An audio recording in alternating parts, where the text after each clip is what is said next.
Meus queridos irmãos, minhas irmãs, nós escutamos hoje aqui um texto do capítulo 7 do Evangelho segundo São Mateus. Para entendermos esse texto aqui, nós temos que primeiro lembrar do Sermão da Montanha, pregado por Nosso Senhor. Nosso Senhor que ali mostrava, dizia, catequizava nos capítulos 5 e 6, a respeito do reto proceder do cristão, da forma como os cristãos são chamados a viverem no mundo. Vejam bem, por mais que nós estejamos no mundo, nós não somos feitos por Deus para o mundo. Por mais que o mundo nos apeteça, o nosso lugar não é o mundo. Por mais que seja gostoso viver, por mais que nós tenhamos prazer com essa vida que Deus nos deu, ela não é eterna aqui neste mundo. E as alegrias e a verdadeira felicidade não consiste em ter, nem muito menos no poder que conseguimos, mas consiste em verdadeiramente ser filhos de Deus, sermos filhos de Deus. Não é o ter, não é o poder que preenche o homem, mas é ser aquilo que Deus quer, ser aquilo que Deus deseja, ser aquilo que Deus de verdade sonhou para todos nós. Olhem esse texto, como ele é gostoso, mas intrigante. Como é um texto que nos joga na parede. Por quê? Porque Nosso Senhor aqui começa falando de nós, católicos, cristãos, que estamos dentro da igreja, que comungamos a Eucaristia. Não é todo aquele que diz Senhor, Senhor, que entrará no reino dos céus. Isso aqui é tão interessante, minha gente. Por quê? Porque muitas vezes nós vemos as pessoas querendo servir a Deus de fachada, de qualquer modo, de qualquer jeito, pensando que basta ir simplesmente na igreja, que eu já estou quites com Deus. Não. Muita gente que reza se condenará, viu? Se condenará, muitos dos que rezam, imagine os que não rezam. A salvação não é fácil. Não é fácil ser santo, não é fácil se salvar. É difícil. Porque requer de verdade do homem uma entrega total, uma escolha madura diariamente por Deus. Escolher ser de Deus, se alegrar com aquilo que me leva ao céu, me alegrar com aquilo que de verdade me dá uma alegria que perdura, que permanece, e não uma alegria efêmera como essa aí, que logo se esvai. Não. Nunca se viveu a humanidade com tanta ansiedade. Eu não lembro de quando eu era criança em se falar de depressão, de tantas fobias, de tanta coisa. Por esses dias eu estava escrevendo um texto e eu pensava assim: será que é porque não existia, não era comum? ou porque o meu mundo de criança não estava antenado a essas coisas. E aí fui fazer uma pesquisa rápida de pouquíssimos minutos na internet. E ali eu descobri que não existia tudo isso que a gente vê as pessoas passando hoje em dia. Por quê? Porque os valores de antes eram diferentes dos valores de hoje. Olha, minha gente, era tão bonita a época que as pessoas tinham mais um pouquinho de sentimento, de amor, que existia de verdade um calor humano. Eu estava lembrando, ontem eu fui em Montes Claros e andando ali no centro, enquanto o meu veículo ficava pronto, eu ficava procurando no centro se encontrava pelo menos algum cartão de Natal. E por incrível que pareça, não vi ninguém vendendo. E eu disse: eita, Padre Washington, o senhor está velho. Mas existia um costume tão bonito, antigamente, de se escrever um cartão de Natal, de se desejar de verdade um Feliz Natal, um Feliz Ano Novo. Um calor humano tão grande. E hoje em dia as pessoas, até para desejar boas festas, muitas vezes pega lá uma coisa já de sei lá de quem e vai mandando para todo mundo, não sabe nem o que mandou.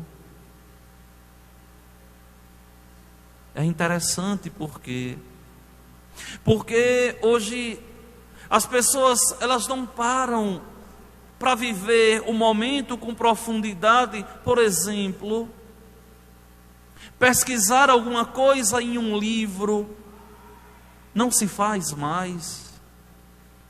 Hoje, com a maior facilidade, se joga na internet e se pega tudo rapidinho ali e não se existe mais pesquisas.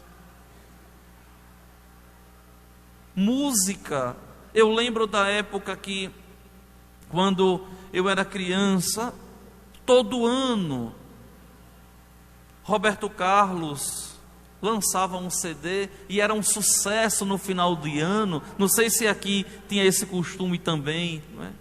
Era um sucesso, era a música do Natal. Hoje em dia a gente vê os valores tão vazios, amizades que logo se desfazem, casamentos que não se sustentam, pessoas que não encontram um prazer de viver a vida que Deus deu, mas é sempre com a sede de um infinito que se preenche muitas vezes na embriaguez que a vida nos coloca. E amanhã as dificuldades, os problemas, continuam eles todos do mesmo jeito, do mesmo modo. É preciso, meus queridos irmãos, que nós entendamos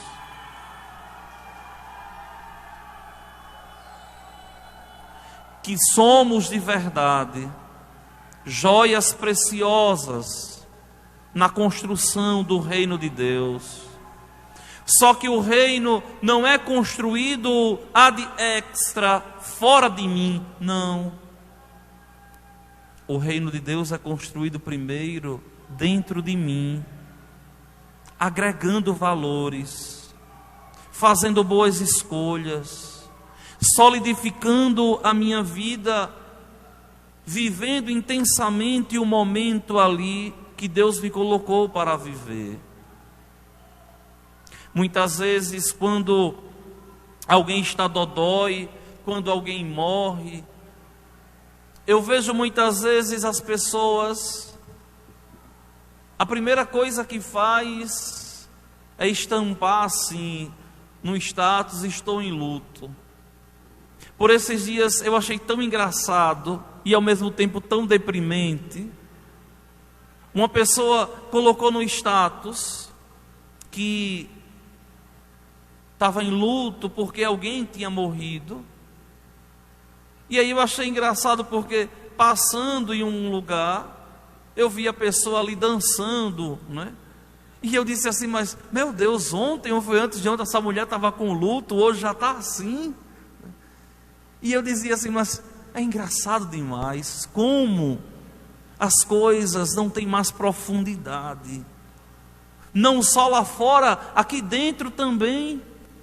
Quantos membros de pastorais, de movimentos, quantos padres também, religiosos, vivendo a superficialidade do serviço a Deus, são tentados muitas vezes a cair também numa depressão, numa ansiedade, vivendo uma vida mequetrefe, talvez até esdrúxula.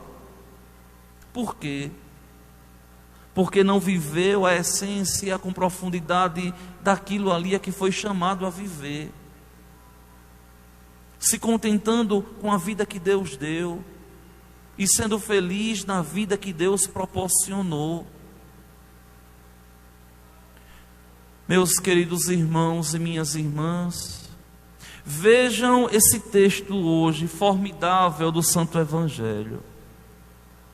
Quem ouve minhas palavras e as põe em prática é como um homem prudente que construiu a sua casa sobre a rocha. Casa aqui vocês substituam por vida. Portanto, quem ouve minhas palavras e as põe em prática é como um homem prudente que construiu a sua vida sobre a rocha. Quem é a rocha? Jesus Cristo. Ele é a pedra que os pedreiros, que os construtores rejeitaram. A rocha firme, inamovível, inabalável da igreja, que nada nem ninguém destrói.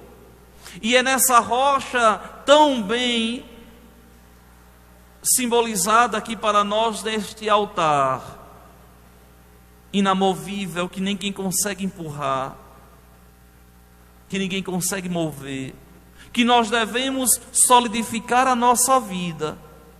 Se nós queremos de verdade ser felizes, devemos entender que a nossa vida deve ser construída sobre a rocha que é Cristo, buscando viver valores que nos mantêm de pé e que rompe com o mundo. É impossível querer servir a Cristo sem romper com o mundo. Quem é muito próximo a mim sabe que existe uma palavra que é quase uma mantra na minha boca ao falar de uma coisa chamada mediocridade. Como nós somos tentados a vivermos uma vida medíocre,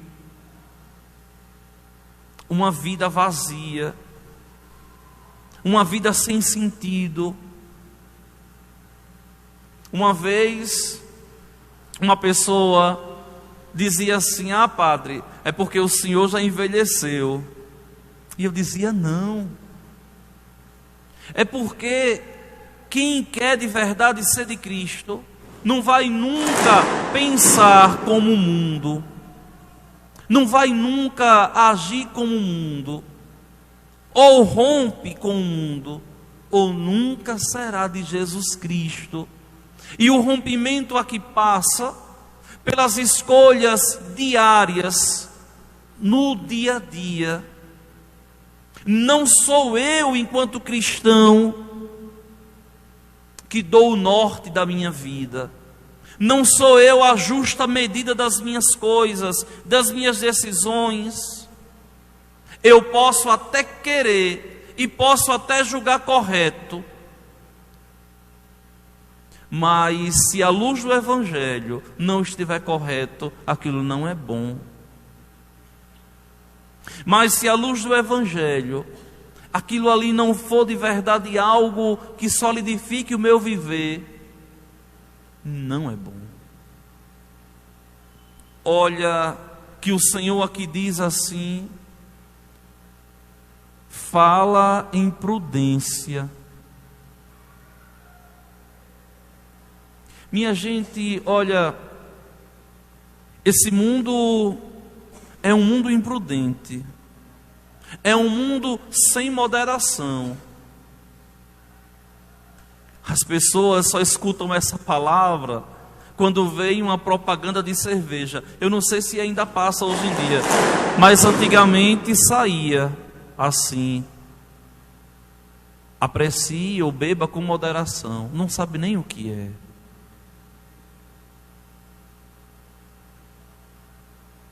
Assim são as coisas que o mundo nos impõe.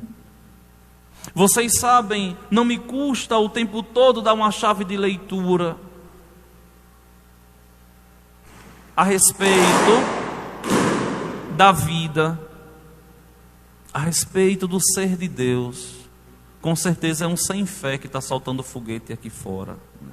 Com certeza, né? Um incauto. Mas vejam bem, uma chave de leitura para a gente viver bem o Evangelho é a gente compreender que tudo que Deus deixou no mundo é para que nós possamos usufruir, mas com dignidade, no momento certo, com exatidão, fazendo as escolhas das coisas que têm muito mais profundidade para nós do que essas coisas que logo se esvaem, que logo passam. Olhem que o autor sagrado aqui nos diz que nosso Senhor assim diz: caiu a chuva, vieram as enchentes, os ventos deram contra a casa, mas a casa não caiu, porque estava construída sobre a rocha. Assim é a nossa vida. Virão momentos de agrura, quem sabe Deus nos livre de depressão, de ansiedades, de fobias, de preocupações, de decepções, de desilusões.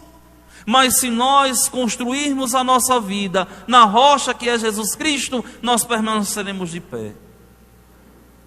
Ficaremos de pé e não baixaremos a cabeça para os problemas que tentam o tempo todo nos sucumbir. Existe uma máxima litúrgica, teológica, que diz assim: quem se curva diante de Deus, não se curva diante do mundo. E é isso mesmo. Quem se curva, quem aprende a diante de Deus colocar o joelho no chão, não cai diante das situações do mundo. E vejam que o Senhor continua aqui a dizer assim: mas por outro lado, quem ouve minhas palavras e não as põe em prática é como um homem sem juízo. Minha gente, isso aqui é tão real. Um homem sem juízo, ou seja, um homem sem norte, quase sem sanidade. Um alguém que vive a Deus dará, de qualquer modo, de qualquer jeito, sendo Ele mesmo o seu juiz, sendo Ele mesmo o seu norte. É como um homem sem juízo, que construiu a sua casa sobre a areia. Caiu a chuva, vieram as enchentes, os ventos sopraram e deram contra a casa caiu. E a sua ruína foi completa. Sim, por quê? Porque não existia ali uma base sólida. E a base sólida da igreja é Jesus Cristo. E a base sólida da nossa vida é Jesus Cristo. E a base sólida da tua família é Jesus Cristo. Se não for, mesmo que a família hoje esteja de pé, logo vai vir a ruína. Não tem como. Por quê? Porque é difícil viver em um mundo que sempre foi incapaz de dialogar com os céus, com Deus. E aquela ruptura que se deu lá atrás com Adão e Eva, ela até hoje é muito latente. Quem quer ser de Deus não pode ser do mundo, e quem é do mundo nunca vai ser de Deus. Por quê? Porque é vazio de Deus e cheio de si. Vamos, meus queridos irmãos, minhas irmãs, nesse tempo santo do advento, com a ousadia inerente ao Evangelho, lutarmos para que nós sejamos de Deus e assumamos o nosso compromisso de permanecermos firmes em Deus todos os dias de nossas vidas, para que assim nós possamos juntos alcançar os céus. Que nós tenhamos um advento santo, abençoado, protegido por Deus, e que nos faça um dia de verdade alcançar a glória.